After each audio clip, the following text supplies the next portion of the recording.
Hello there and welcome. As always, this is Free Russian speaking, or you can call me Mikhail or Michael if you like. Before the video starts, I want to say thank you all who decided to support me financially, be it through Patreon, PayPal or Super Thanks. I really appreciate your generosity, so thank you friends and have a blessed day. Now today's video I will start with the Kharkov direction, where as you know for some time equilibrium for both sides was established.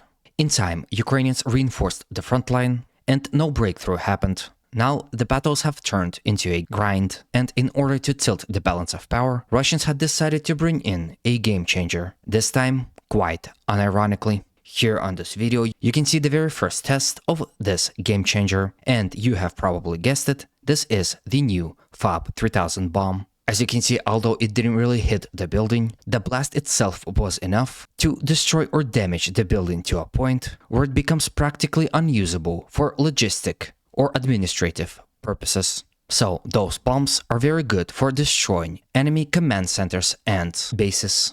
Recently there was a video posted of Russians using the same Fab-3000 bomb to destroy Ukrainian temporary military base in the village of Liptsi. Here you can see that happening on your screen, and again, as you can see, although the hit wasn't direct and the bomb missed by a few meters, the explosion itself was enough to render the building useless, just like the first one.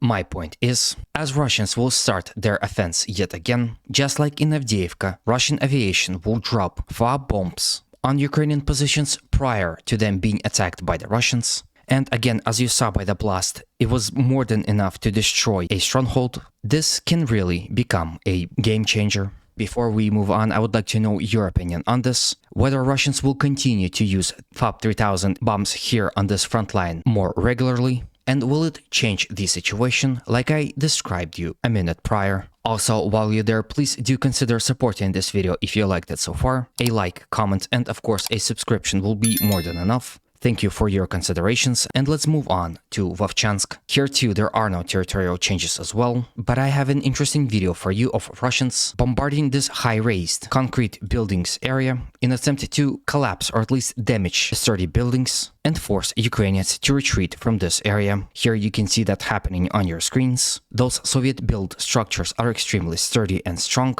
and it would require more hits to be collapsed completely. Nevertheless, you can see that Russians are actively trying to completely destroy and disintegrate this portion of the city. From here, let's move all the way to the south and discuss the situation in the Seversk front line. Here, as a result of successful storming operations, Russian forces were able to expand their foothold within Razdalivka village, adding those territories to their own. We are able to know that because of this video that you are witnessing right now. It is the video of Russians planting a flag somewhere along the street. As you can see, they are moving cautiously, which means the battle for the village continues. But perhaps at the time of me recording, or you watching this video, it has already ended. From Seversk direction, let's continue going down to the south and discuss the situation on the Toretsk front line. Here is the city of Toretsk, and here are the cities attached to it, Pivchini and Zalizne. Within the last week, Russian forces became extremely active, attacking towards those three settlements. At this point, all Ukrainian attempts at stopping Russians are unsuccessful, as Russians continue to advance across this entire front, and as a result of recent territorial developments, entered and entrenched themselves within the first buildings of Pivchani settlement. Not only that, Russians were also able to advance and capture this entire open field from the Ukrainians as well, with an obvious attempt to take control over this canal, so that they can more safely attack in the direction of Ukrainian-controlled village of Druzhba. As you can see, very little is left for Russians to completely capture all this territory to the east-southeast of the canal, so this sector too can become very problematic for Ukrainian side. As Russians attack in the direction of Toretsk, Ukrainian forces here are dealt with a very difficult decision. As you can see, here is Chasov Yar, where Ukrainians struggle but somewhat successfully hold on to Russian advances. And here is the northern portion of Avdiivka front line. Here too, Ukrainian forces struggle to stop the Russians, but on that later. Here is a massive city of Konstantinivka, the control of which is absolutely vital for both Russians and Ukrainians. The stage is set. Option number 1. Ukrainians do everything in their power to reinforce and deal with this new threat. They move some forces from Avdiivka, they move some forces from Chasiv Yar, and perhaps they move some reserves around Konstantinivka. All this could be sent to stop the Russians, and perhaps it might even work. But here where the problem lays. As you can see, Chasiv Yar and northern Avdiivka front, already weakened by Russian attacks, will become even weaker after Ukraine sends those reinforcements. That will surely allow Russians to more quickly and more efficiently storm Chasiv Yar, as well as continue to further expand their control on the northern portion of Avdiivka frontline, and eventually and continuously advance towards Konstantinivka. Same could be said about Chasiv Yar. So option 1, reinforcing the front line, will trigger very unfortunate for the Ukrainians set of events, which could potentially lead to the collapse of Avdiivka front or Chasiv Yar front. Now, it doesn't matter which front will collapse first, the collapse itself would be enough to start threatening Konstantinivka and might trigger events that would force Ukrainians to eventually retreat. That's option number 1. As you can see, a lot of Ukrainian casualties, and very little to no result.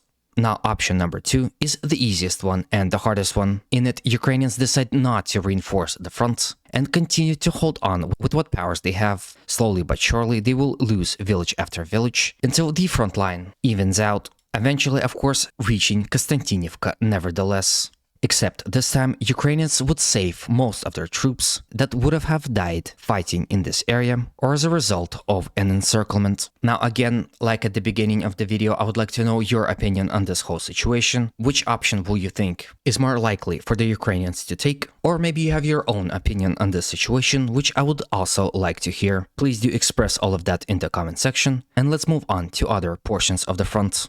Not moving far, let's discuss the recent full Russian capture of the village of Novoalexandrivka.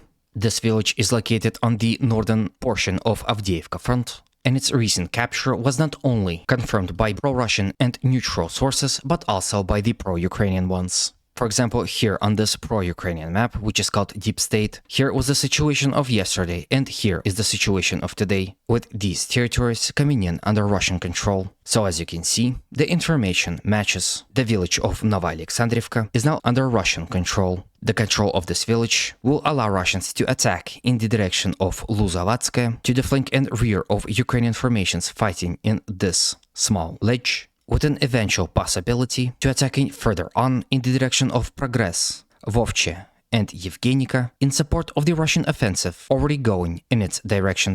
Russians could also gain possibility to attack in the direction of Vozdvizhenka, Baranivka, and across the entire open field in support of Russian attacks towards Kalinove in the direction of Zelene Pole. As you can see, the more territories Russians capture, the more opportunities for further advances present itself. This isn't the only place where Russians advanced. They were also able to advance within Sokol village, and in addition to that, they were able to enter the very first houses of Yevgenika village, with those territories coming in under Russian control. As you can see, this portion of the territory is Sokol, and this is Yevgenika. So the battle for this village has officially started. From Avdiivka, let's move all the way to Vuglidar and quickly discuss the situation that happened here over the last few days. Here, Russian forces continue to attack in the direction of Vodyane and Vuglidar, as well as the highway right in front of them.